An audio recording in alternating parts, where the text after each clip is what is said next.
Before gods had names, before kings ruled the world, they came. The oldest tablets on earth do not speak of myths. They speak of beings descended from the sky, shaping humanity and demanding obedience. They were called Anunnaki. But here's the question that most historians still avoid.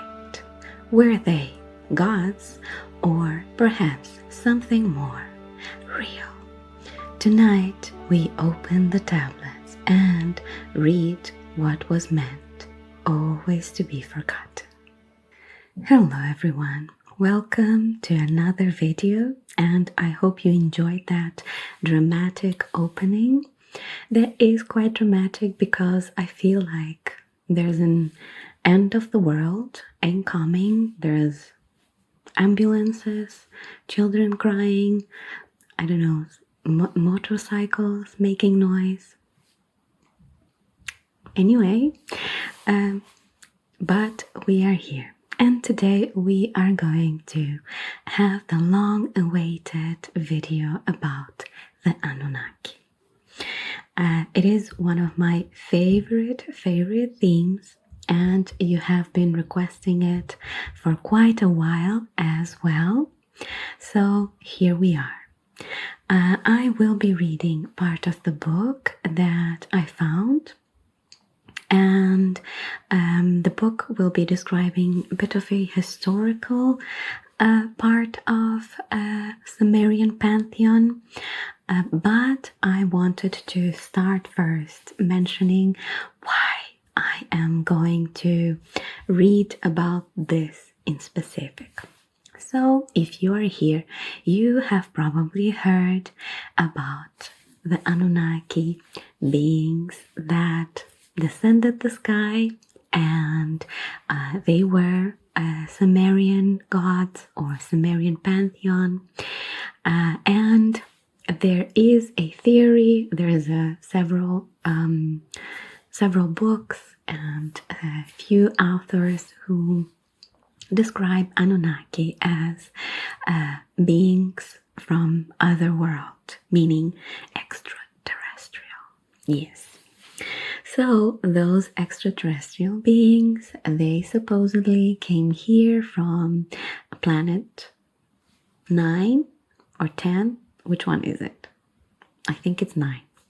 Anyway, the planet is called Nibiru in Zechariah Sitchin book.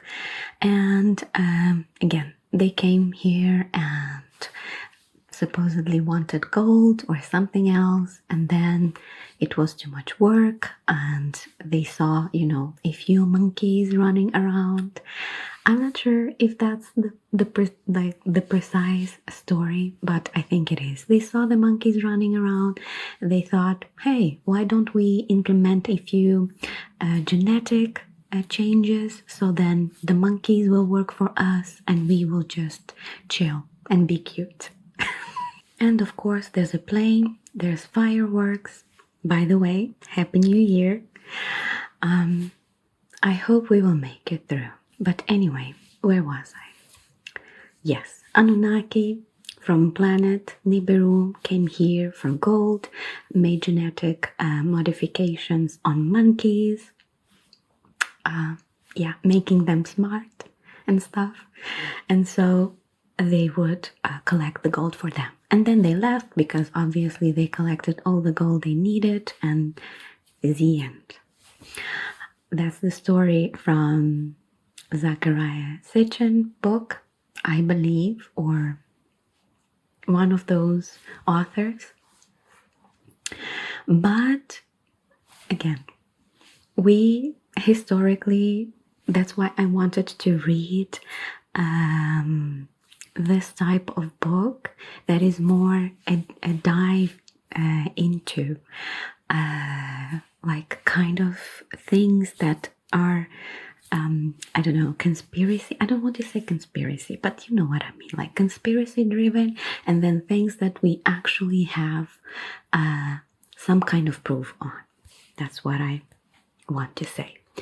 But I wanted to start with that story because I am going to go first through the pantheon, the 7 main gods of Sumeria.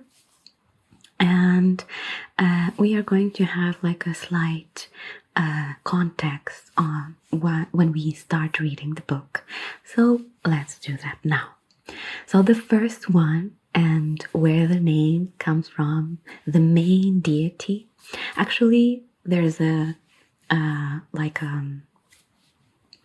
trio going on, but the main deity is the supreme god, is Anu. Anu, again, is the supreme god of the sky, source of divine authority. Anu is the embodiment of heaven itself, the unreachable apex of power. He does not rule through action, but through existence. Kings derive their legitimacy from him. Laws were believed to descend from his will. He rarely intervenes, which makes him more terrifying. When Anu speaks, the universe listens. His detachment reflects the cold order of the cosmos, vast, eternal, and indifferent. In darker interpretations, Anu is the god who watches silently as suffering unfolds, believing order matters more than mercy. And there we go.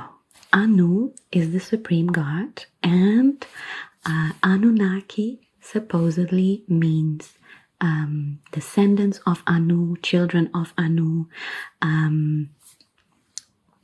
Since he is the god of sky, there's also this kind of translation, the descendants from the sky. But the most agreed on terminology or like translation for Anunnaki is children of Anu, which makes sense. He is the supreme god, supposedly the cosmos himself, again, vast, eternal, indifferent. And I really like it. Not gonna say anything else before we move to the next god, which is Enlil. Enlil is the god of air, storms, and command, enforcer of the gods. Enlil governs wind, storms, and breath, the invisible forces that shape the world. Unlike Anu, Enlil acts. He issues decrees, enforces divine law, and decides humanity's fate. He is very much active and visible, again, as they say, even if in the text that we have. So he appears much more than Anu. He is famously responsible for catastrophic punishments, including flawed myths meant to erase mankind. Enlil represents authority without compassion, law without empathy. Often portrayed as the Anunnaki most hostile towards humans. And that's why he also shows up so many times in the myths, because obviously he's not too kind towards humans. Next one, we have Enki or Ea, god of wisdom, water, and forbidden knowledge. Enki is intelligence incarnate, god of fresh water, creation, magic, and innovation. He understands both divine law and how to bend it. Unlike Enlil, Enki sympathizes deeply with humanity. He repeatedly defies the council of gods to protect humans, secretly warning them of floods, teaching them skills, language, agriculture, and survival. In modern Anunnaki theories, Enki is seen as the genetic engineer, rebel scientist, or even humanity's secret benefactor. So there we go. We have Anu, we have Enlil, and we have Enki, and that is the original Holy Trinity. They were the main gods. Anu is the detached one. He really doesn't take action. He's just that supreme being, I'm the best. And he's just chilling over there. And Lil, is the fearsome one, the god of wind of storms, doesn't like humanity. And then we have Enki. Enkidu is a poem or a text that describes how much Enki, or like not necessarily describes, but it has Enki helping humans on several occasions. Not only humans, but like interactions between gods and humans. Anyway, but we also have other 4 gods. Next one is Ninhursag, which is mother of gods and humans and goddess of flesh and birth. Ninhursag governs fertility, childbirth, and the physical body. She is not just a life giver, but a shaper of form. Myths describe her molding flesh, bones, and blood itself. She participates in the creation of humanity, sometimes reluctantly and sometimes proactively. When humans or gods suffer bodily afflictions, she alone can heal them. She embodies the sacred honor of creation, life formed through pain, sacrifice, and design. So we have the mother, and then we have Inanna or Ishtar. She's a very popular goddess, and she is the goddess of desire, war, power, and transformation. Inanna is contradiction made divine.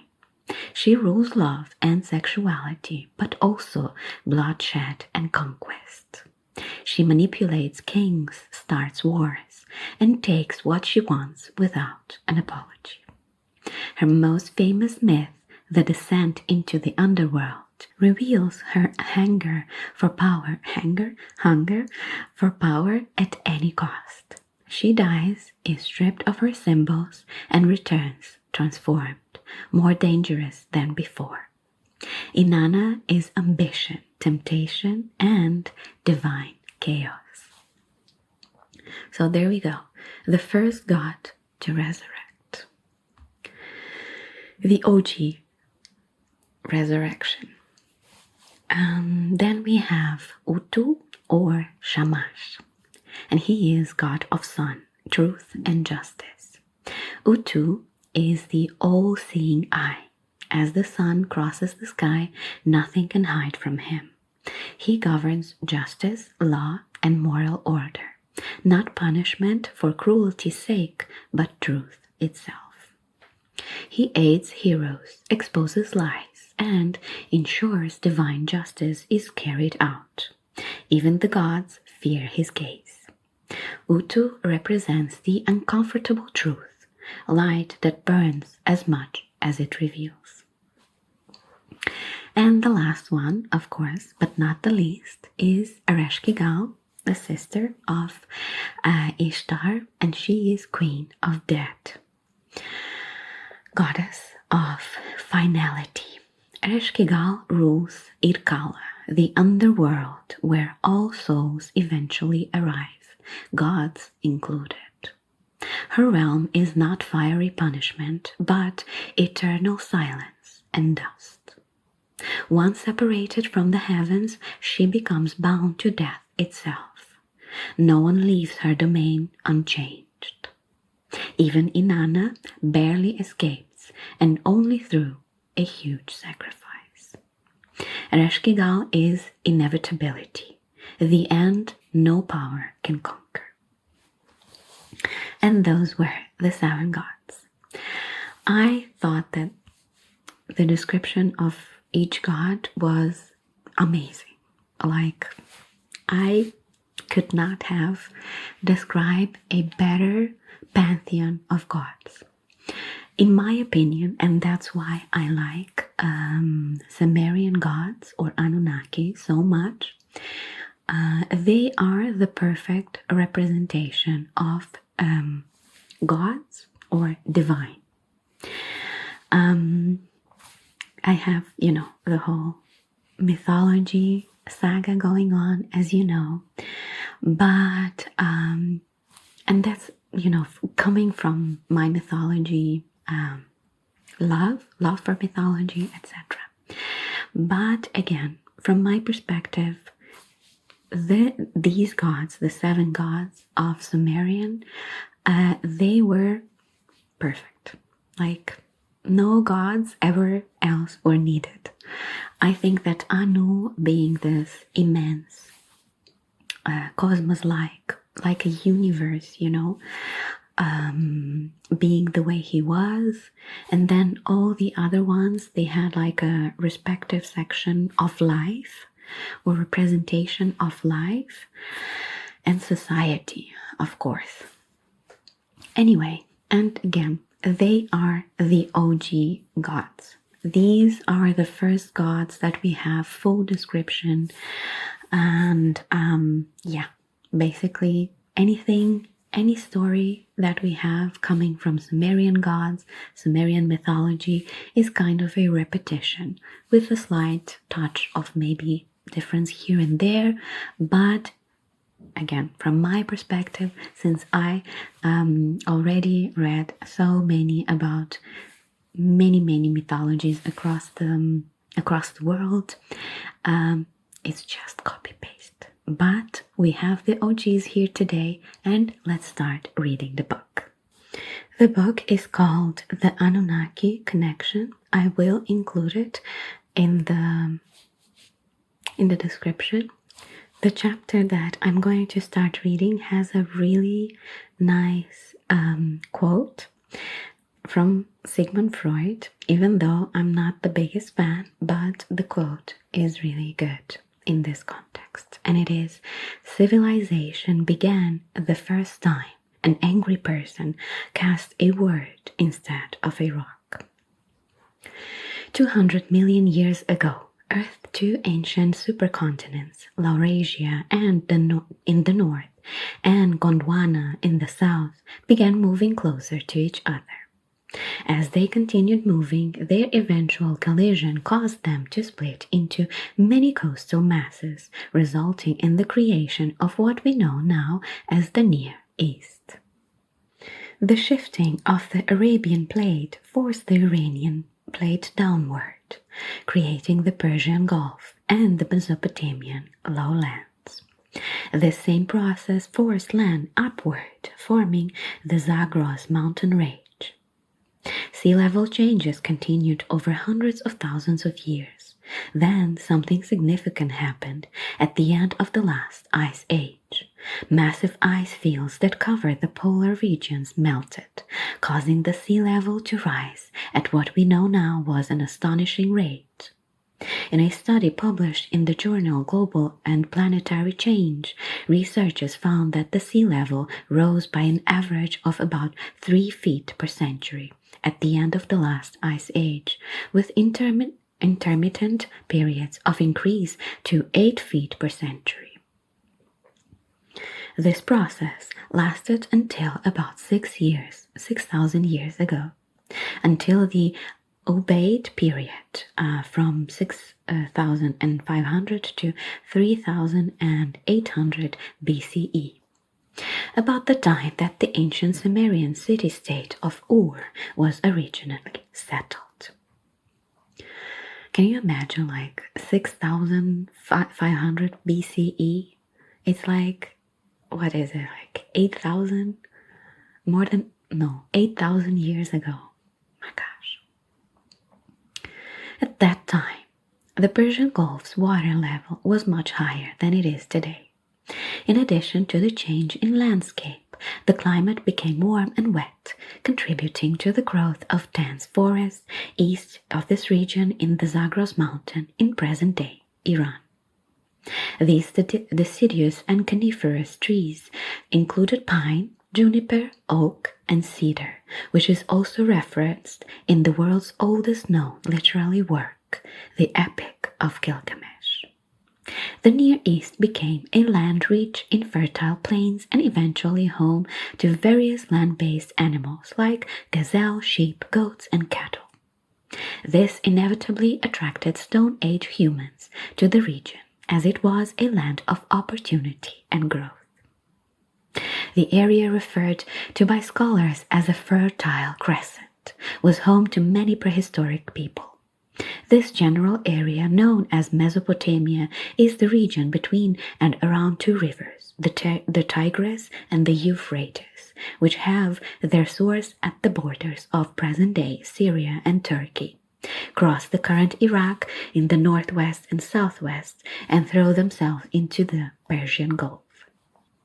It is near these two rivers, in the fertile valleys, where the very early main city-states of the region developed: Kish, Lagash, Ur, Uruk, and then Akkad, and later Babylon.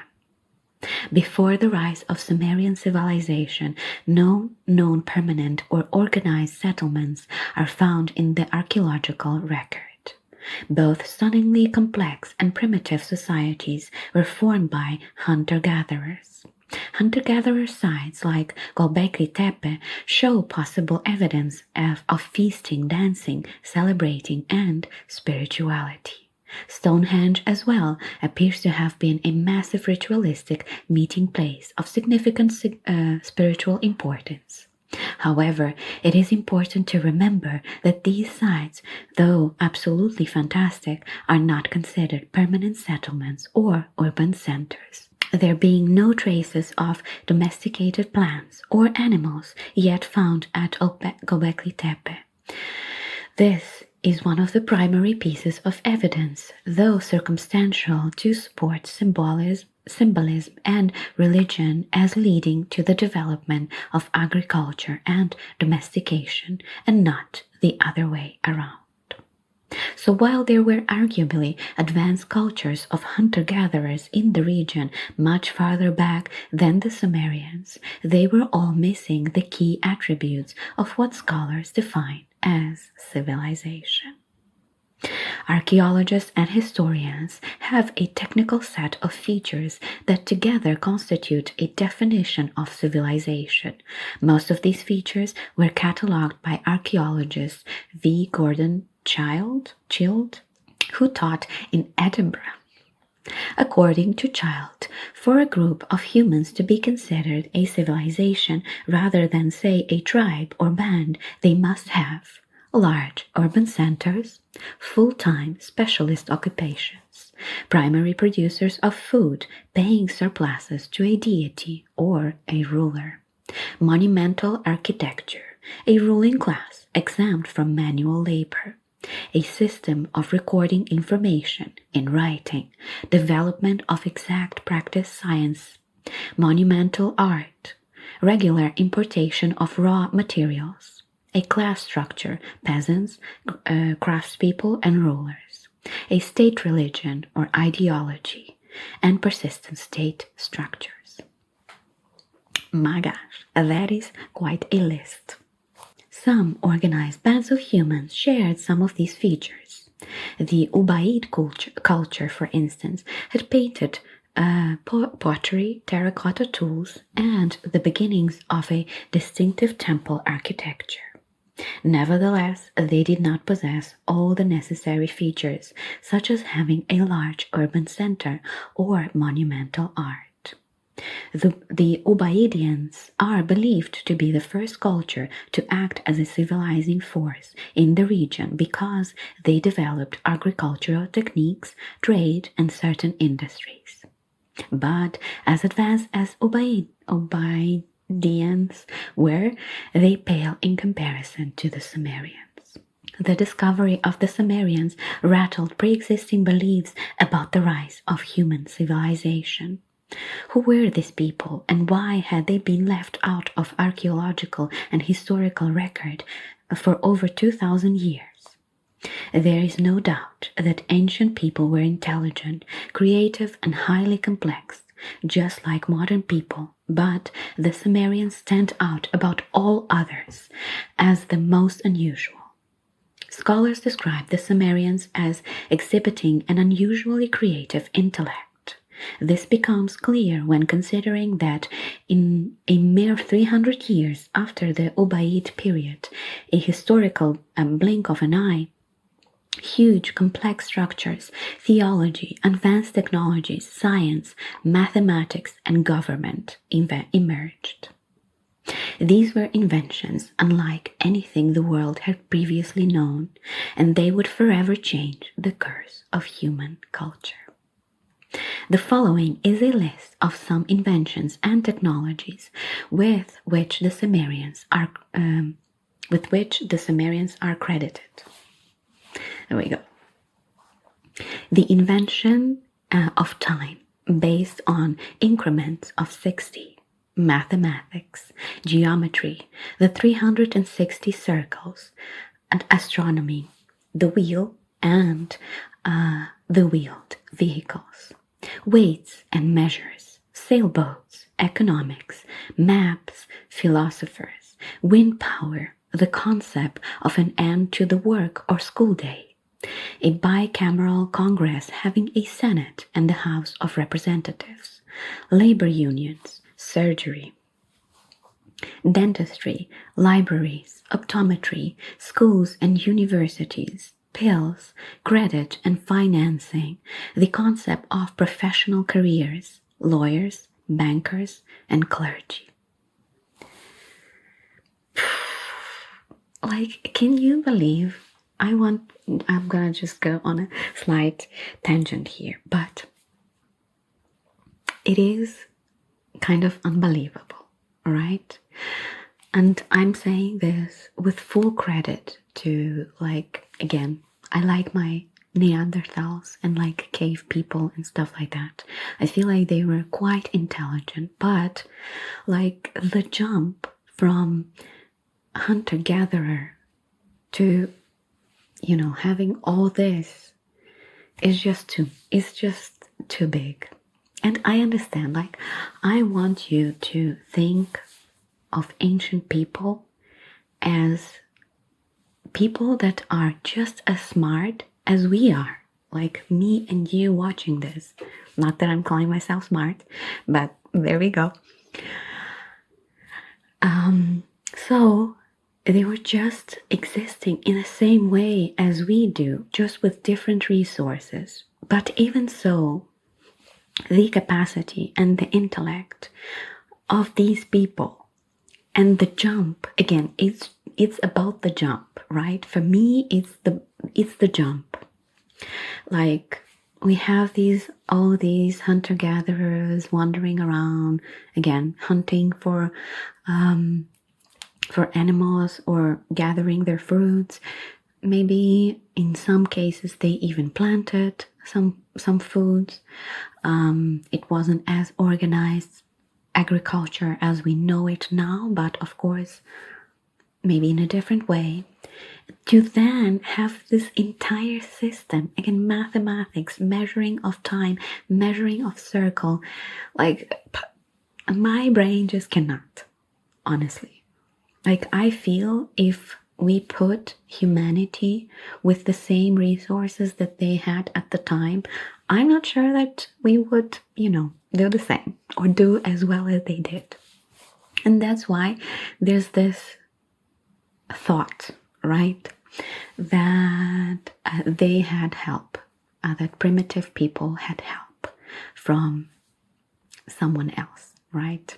A divine force, an extraterrestrial force, whatever we may call it. But again, the jump that I'm talking about is what makes Sumerians so suspicious, right? And something else that I wanted to mention before I forget, and maybe they will go into it, but they spoke about Ice Age, right? And perhaps there is a connection. Perhaps there is no jump at all. Perhaps the development of all these things and all the stages of this development, there were, records of it, but they were lost during the Ice Age or the melt of the Ice Age. So the planet looked very much different, right? The habitable places were very much different as well. People like to live on the coast, and as you already heard me reading in this book, when the ice started melting, it started flooding everything. I'm not saying that it was like a quick flood, but it was at times as much as 8 feet per century. We are talking about many, many centuries, so obviously that's a lot of water. So the cities and the habitable places that people may have occupied before were flooded and did not exist anymore. And of course, also with floods, sometimes just the land is not prepared for that amount of water, so it collapses, or like the environment around the land also collapses. So going back to what I said, there might not be a jump at all, you know. These people could have been developing all these things for many, many thousands of years that we don't have the record for, right?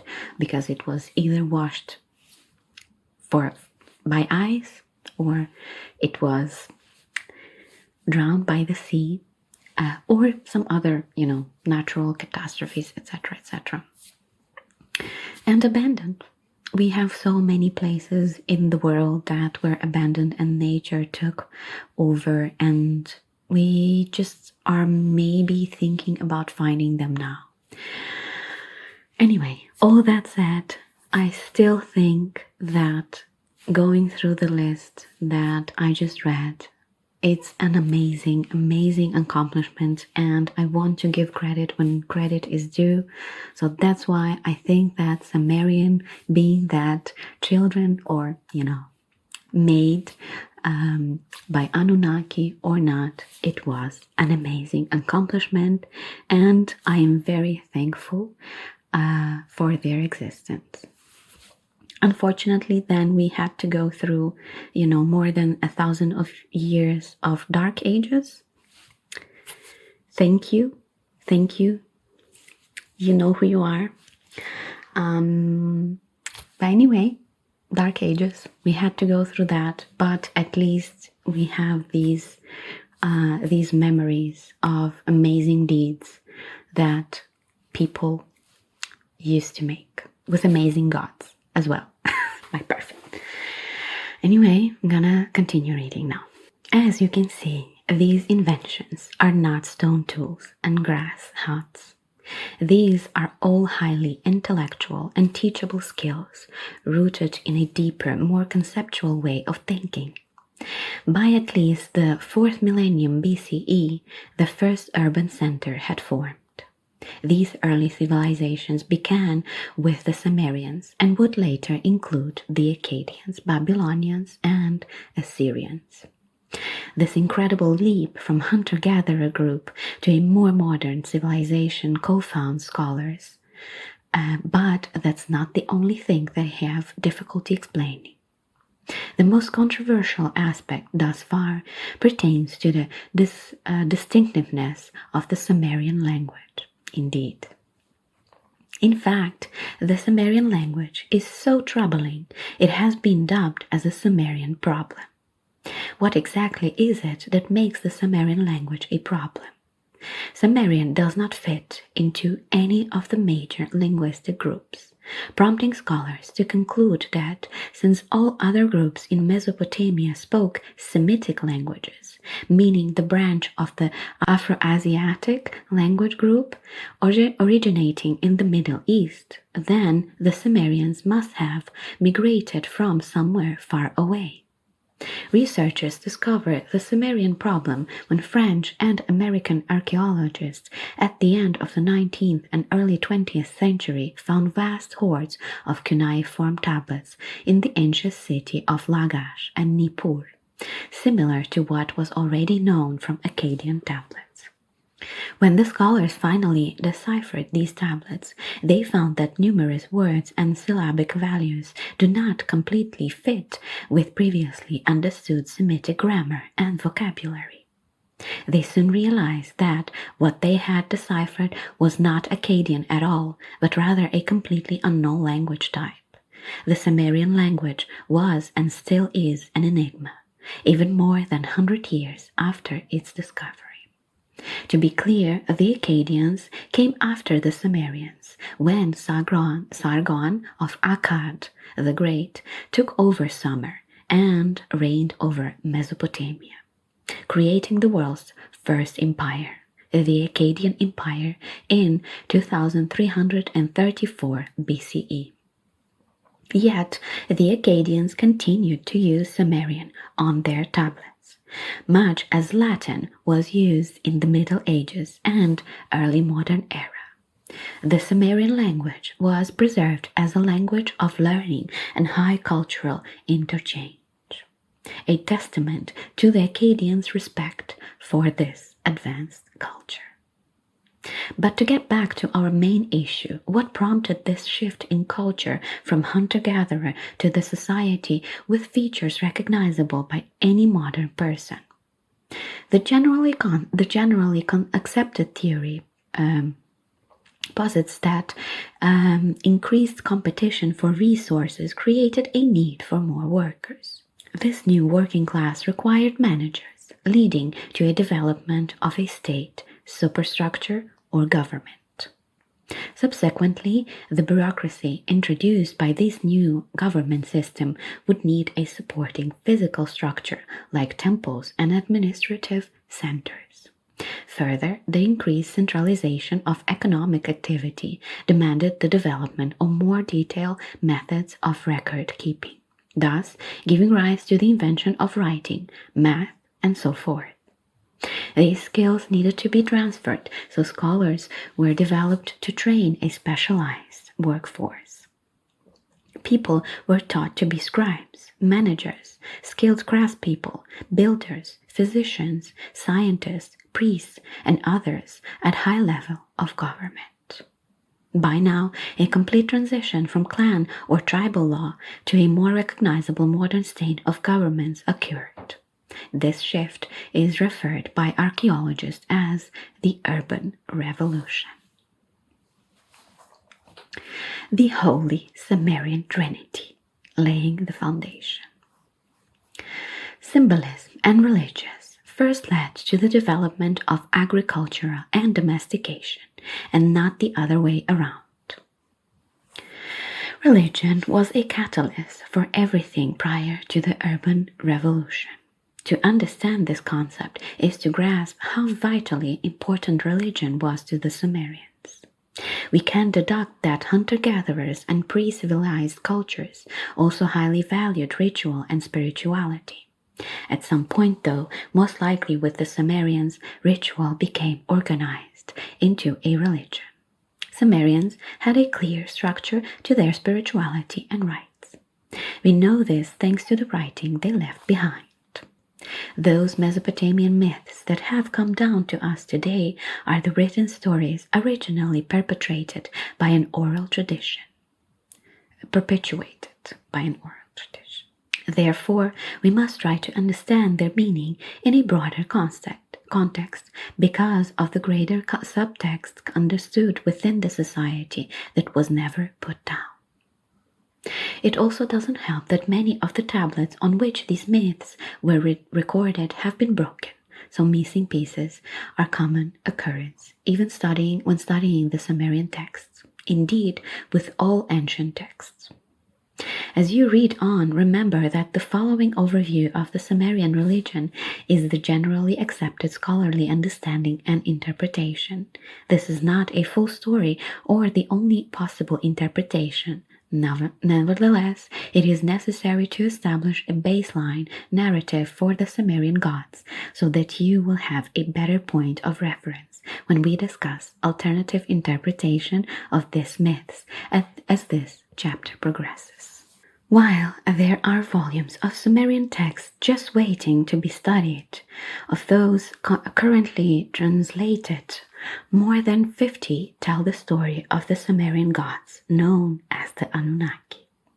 These stories are always fragmentary and, of course, do not form a coherent whole since there were different versions and variants in the stories, the divine genealogies, etc.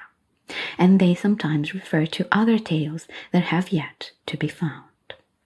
Hence the difficulty we face in clearly understanding their beliefs. Still, numerous great figures emerge with some consistency from the historical record. The Mesopotamian religion is not only polytheistic, it has many gods. Contrary to common belief, it is quite difficult to know their exact number because it is not always easy to determine if a name represents a god still unknown or only qualifies a god already known. As more texts are discovered and deciphered, a clearer picture emerges, but this takes time. The city-states of Mesopotamia from the 3rd millennium seem to have agreed on a common pantheon, completed for each by a local pantheon. The gods were hierarchical according to the model of royal power, particularly when differentiating between the Anunnaki, the great gods, and Igigi, the little gods. The god exercising supreme power was Enlil, whose sanctuary was at Nippur, as the religious but not political capital of the country. It appears that, over time, the Mesopotamian religion concentrated around a smaller number of great divine figures, as the great gods absorbed into themselves the prerogatives of many less important deities and developed a personality of their own. Eventually, in Babylon, there would be a more pointed focus on a single new god, Marduk, whom the Babylonians viewed as the spiritual successor of Enki, especially in his role of creation of man. While this is not yet monotheism, all the supreme powers were gathered in the hands of only one supreme god. Indeed, there is a story about Marduk where he fights his mother, the chaos, Tiamat, and in order to kill her, because he doesn't have enough strength, he collects the power from all the other gods and then becomes the supreme god, obviously, because he kills the mother and the father, and the other gods don't have any more powers because they gave them to him. Anyway, when studying the Anunnaki, one common lament is that it is difficult to keep track of who's who. Much of the time, the name of gods are given both in Sumerian and Akkadian, in just the same way as with Greek and Roman gods. For instance, the Greek goddess of love, Aphrodite, was also known by the Romans as Venus. Accordingly, the names of the primary gods are often presented as Sumerian name, Akkadian name. This may seem confusing at first, but rest assured, after reading this book you will have a far greater understanding of their nature. Chapter 3 will take you through the profile and description of each Anunnaki god and serves as a handy reference guide that will help you in your further study. For now, let's just look at some general points so we can build a better understanding of the Sumerian worldview. A bit similar to the Christian faith, the Sumerians had the Holy Trinity. This Trinity is Anu, Enlil, and Enki. The three main gods of the Mesopotamian pantheon were recognized as supreme by the city-states and always quoted in their descending order of importance. Anu was the father god to Enki and Enlil, with whom he would later be synthesized. Religious syncretism is when one religion's symbol, deities, myths, and rituals are combined with another religion's or a combination of components of different religions to make a new system. Yes, we know how that works. Copy-paste. The term just taking out anything that is unnecessary. It doesn't just fit the story, the plot at the time.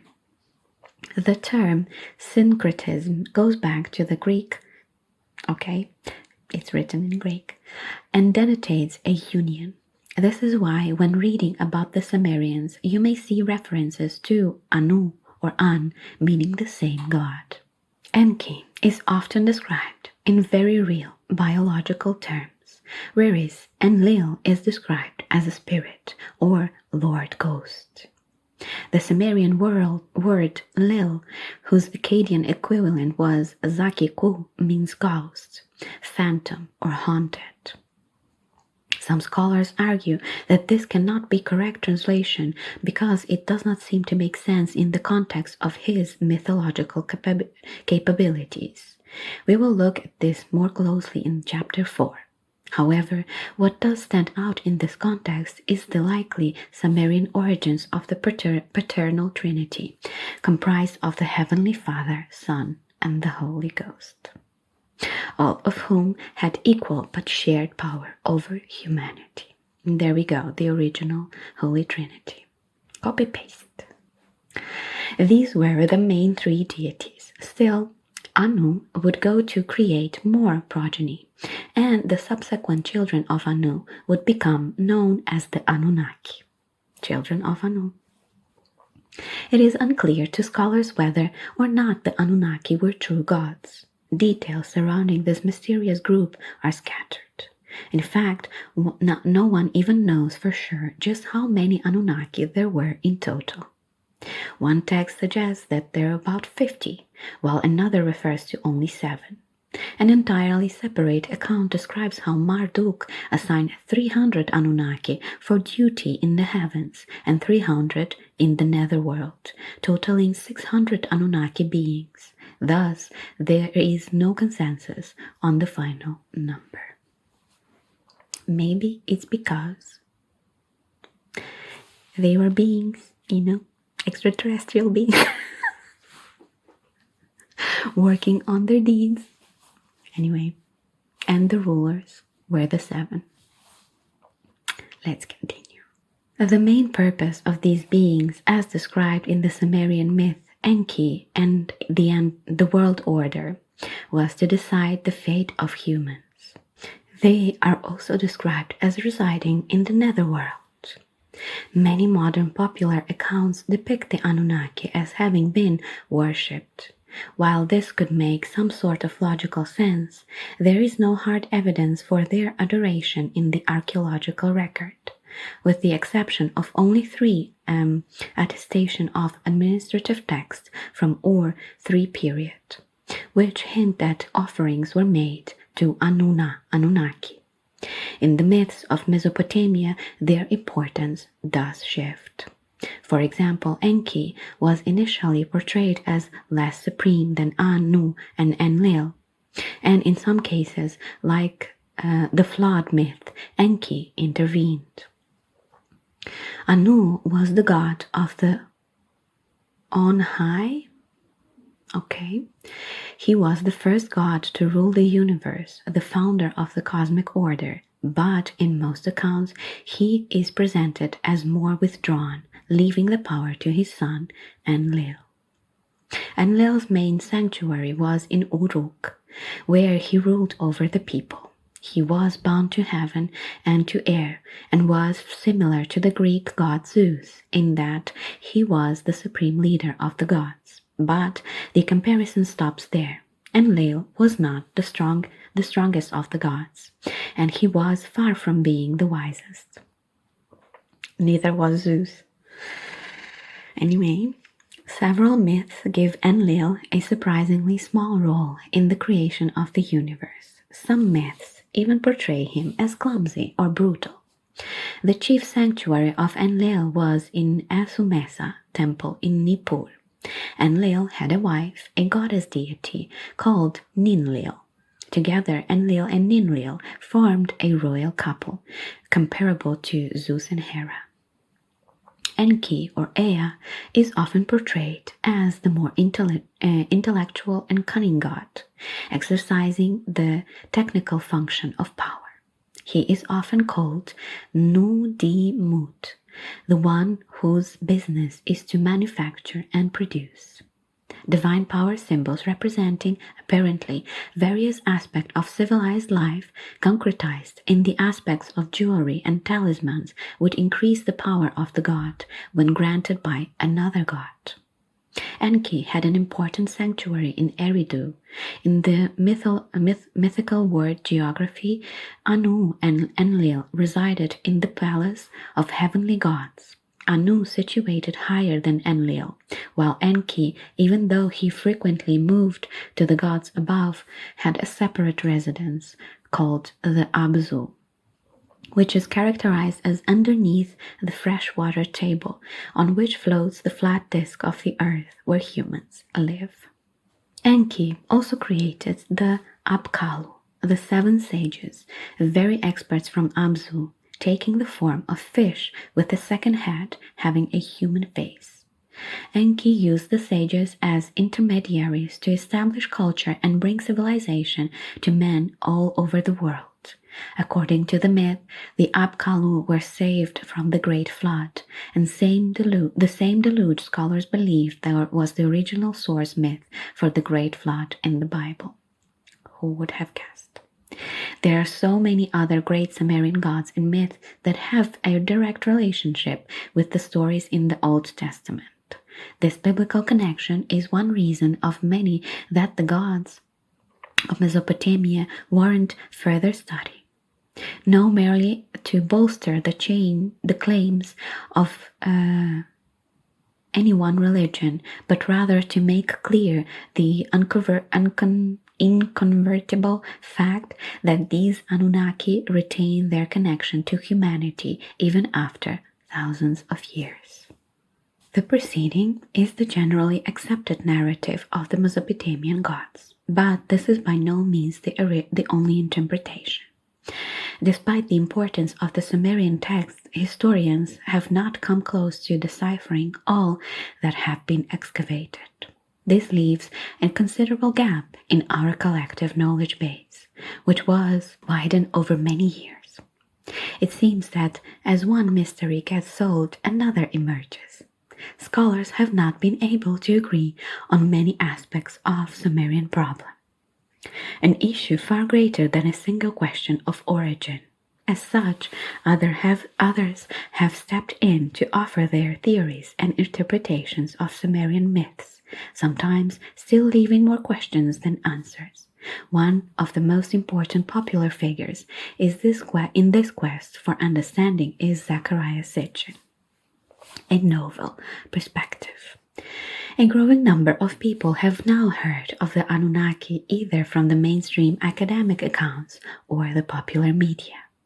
The Anunnaki and their related myths enter public awareness after author Zecharia Sitchin reinterpreted the myths in the Book of the 12th Planet in 1976. It was in this book, as well as his subsequent novels, that Sitchin presented an alternative cosmology for the Anunnaki. Sitchin is, to some extent, a controversial figure. Most scholars discount his interpretation of Sumerian tablets and deem his theories pseudoscience. Others respect him for his passion and dedication, as well as bringing the Sumerians' myths into the fore. The Sitchin theory is quite nuanced and explained over 7 books in part of the series called The Earth Chronicles. His reinterpretation of the Sumerian myths is clearly influenced by the preceding work of authors believing in paleo-contact theory, also popularly known today as either ancient astronaut theory or ancient alien theory. The influential works of ancient astronauts theories like Erich von Däniken and Immanuel Velikovsky suggest that extraterrestrial beings played a significant role in ancient human history. All of these theories reinterpret the myth of Mesopotamia from a modern space-age perspective, which may be why they share common attributes. Further, we will examine the theories of Immanuel Velikovsky in the next chapters, but first let's take a look at a very condensed version of Sitchin's view.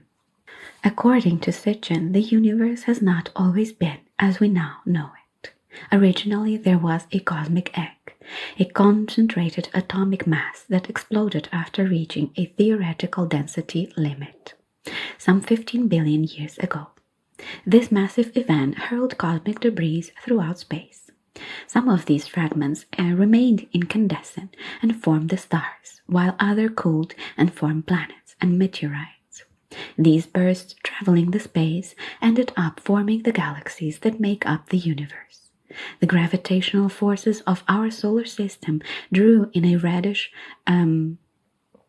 planet called Nibiru. This planet traveled in our solar system below the elliptical, passing through the orbits of Neptune and Uranus. The intensity of its magnetic field shifted Uranus to its side, allowing Nibiru to pass. At that time, there was no planet Earth, but rather a much larger Tiamat. Oh, Tiamat. Tiamat was covered primarily. You know what? That might be where the myth is coming from. Because, anyway, I'm not going to go on a tangent. Tiamat was covered primarily with water. In the course of its trajectory, one of the Nibiru's moon struck Tiamat, dividing it into two parts, the Earth and the Moon. It pulverized the half where it struck, creating an asteroid belt between Mars and Jupiter, and pushed the other half into the lower orbit, the current path of Earth. During this process, Earth gravity captured one of the Nibiru's moons, taking it for its own satellite. The first passage of Nibiru was responsible for the current configuration of our solar system. Pluto was a moon of Saturn that was torn from its gravity and pushed into the present orbit. Nibiru has an orbital period of 3,600 years and moves around two suns. Sitchin postulates that the Sumerians described Nibiru as 4 times larger than the Earth and responsible for great catastrophes on our planet during its passage through our solar system. He explains that the approach of this planet was the cause of the deluge in both the Mesopotamian myth and the Bible, due to the polar displacement on Earth. In Sitchin's account, Nibiru was a home planet of the people described by the ancient as the race of the gods, or Anunnaki. These gods have visited the Earth in the past, influencing human culture. Per Sitchin's own translations, Anunnaki means those who descended the heavens, also known as the Hebrew as Nephilim or Elohim, and the ancient Egyptians as Neter. These alien gods landed in ancient Mesopotamia about 450,000 years ago and colonized the earth for the purpose of extracting large quantities of gold. Anu, Enki, and Enlil descended to southern Mesopotamia, where they established Eridu, which according to the Sitchin's translations means home away from home. Sitchin goes on a recount that the Anunnaki began the construction and the establishment necessary for mining and colonization. Needing resources like food and water, they created Eden, a field of agriculture and farming. They soon discovered abundant gold deposits in the South Africa. Satisfied, Anu left the command of the mission to Enlil, while Enki directed the gold mines in present-day Zimbabwe. But the accompanying Anunnaki, who were used for hard labor, soon refused to work, which is similar to the biblical account of the rebellion against the Elohim. During this time, groups of Homo erectus lived in southern Africa. Observing them, Enki realized that these primates were suitable for their mining operations. He captured a female and brought her to Enlil.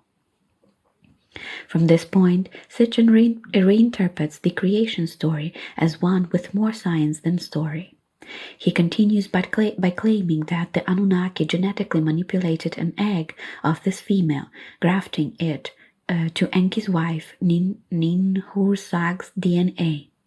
Thus, about 200,000 years ago, a sterile, male, physically strong and independent and intelligent hybrid was born. The Anunnaki called it Lulu and went on to clone many more.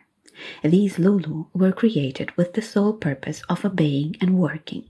Excited and amused by this experiment, Enlil ordered his Anunnaki scientists to create new beings by mixing Lulu's DNA with that of other animals on Earth, creating a herd of chimera. The creation of these chimera purportedly explains the abundance of anthropomorphic primitive gods, as well as the half-human, half-animal versions. Since these creations were genetically modified clones, they could not breed. So Enki decided that Lulu needed the ability to procreate. Enlil disagreed with this point, fearing uncontrollable growth of beings capable of rebellion and potentially harming the Anunnaki mission. Enki retorted that with the limited number of Lulu available, the mission would surely fail. Then, against his will, Enlil ended up approving the fertilization of Lulu and the generation of early man, or Adamach, original name of Adam. The idea that the Adamach would be dangerous due to retain hunter-gatherer attributes and behavior divided the Anunnaki. Enlil was supported by the royal family and the military, all of whom wanted to eliminate the Adamach in favor of more controllable and docile Lulu clones. Enki, supported by the scientists, believed that a more educated Adamach were a valuable resource for the Anunnaki, and in the future it would be up to them humans to rule the land when Anunnaki returned home. Unfortunately for the Adamach, when Enlil learned that the humans and Anunnaki had been engaging in sexual intercourse and even procreating, he was enraged. He accused the human females of original sin, and in an effort to prevent the problem from reaching Eridu, he gave orders to drive human beings out of Eden. In the Bible, this is the expulsion from the earthly paradise. Meanwhile, in Africa, Enki began passing on knowledge to certain humans to establish the first kings. Enki bestowed the title of priest on these first rulers and established the original mystery school. His rule was complete and total obedience, or face the punishment of death. This concept of absolute power was adopted by the kings, who went to exploit their subjugated workers and use violence to control them. Slaves were harvested among primitive humans and genetically manipulated.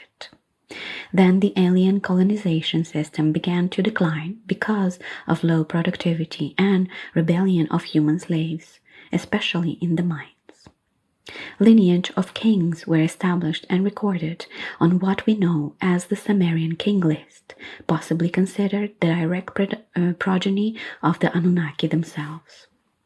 These kings were the first mystery school initiatives, versed in science such as mathematics and astronomy, and knowledgeable in medicine, architecture, and engineering. My goodness. By Sitchin's timeline, 100,000 years ago, Anu died. Enlil inherited the position of king of the gods and decided to go back to Nibiru. Enki, as Enlil's half-brother and son of a concubine, knew that he would not be able to ascend to the throne, so he refused to leave, feeling that he already had his own dominion on earth. Enlil got angry and departed. Enki did not know what to do with all the abandoned gold, so he began to give it as gifts to the most faithful of men.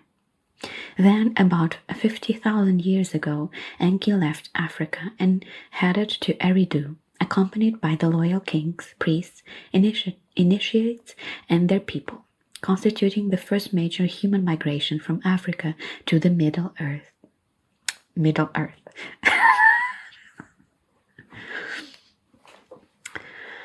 Middle East.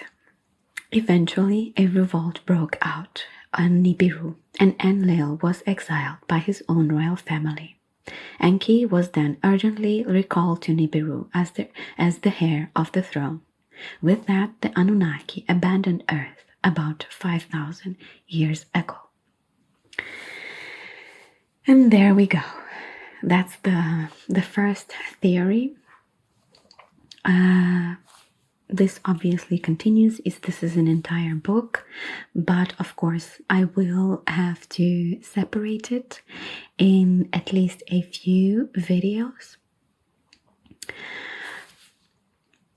As we know, the story, as I already told, and we heard it again now, because it has a bit more scientific, it adds a bit more scientific touch to the stories of mythology that we already know. It kind of makes sense, right? I mean, part of me wants to believe, because this is just my personal opinion. It's just my opinion. This video is already very long, but I just wanted to, include my opinion at the end.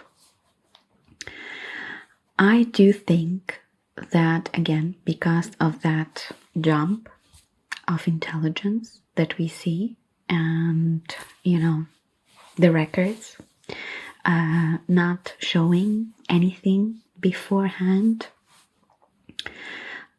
like, you can't develop mathematics and writing and a full language and like civilization and buildings like those without practice, right? Everything can be done. Honestly, everything can be done. Like, we have planes, we go to space and stuff like that. We have computers, right? Artificial intelligence. Like, it was something like a science fiction just a few years before. But we had a whole shebang of development, obviously excluding the Dark Ages, obviously. The true Enlightenment age was the age of Sumeria, in my opinion. Okay, it's just my opinion. So, in a way, it makes sense. And also, there's another thing that, for me, kind of makes sense, and it is the human nature. Like, in a way, I'm not saying that all people are terrible, but there is a very dark side to humanity. And there's this theory about a type of deer, I think, that grew a horn so, or like, what is it called? Anyway, a horn so big that it couldn't exist with the horns anymore. So it died. And it's the same thing for me. Like, I do feel like our physical body is not able to sustain the mind, the amount of, intelligence that we have. And therefore, there's this side effect of being terrible. Like, people being terrible to people, people being terrible to other beings on the same planet. Like, in a way, I also think that we are doing so much bad to the planet. It's like we are a plague instead of living, like that. To me, that's just what makes sense. Like, how can a being that developed on the planet, supposedly fully on the planet and evolved on this planet, be so bad to the planet? Like, I cannot think of one single other example except humans. So there we go. Like, if we were indeed a mixture of DNA, maybe some of ours were clones, the Lulu part and then the Anamach part, that were reproduced basically, but still genetically modified. So, all of that mixture could have made us again, into a genetic failure. I'm not saying, it's not true. I'm also not saying that I fully believe it. But for all the reasons that I've mentioned, it kind of would make sense to me that someone at certain point interfered with us. But anyway, I think I rambled for quite a while now, and I've also read for quite a while. This is going to be a long video, but I hope that you enjoyed it, and I will see you next time. Bye!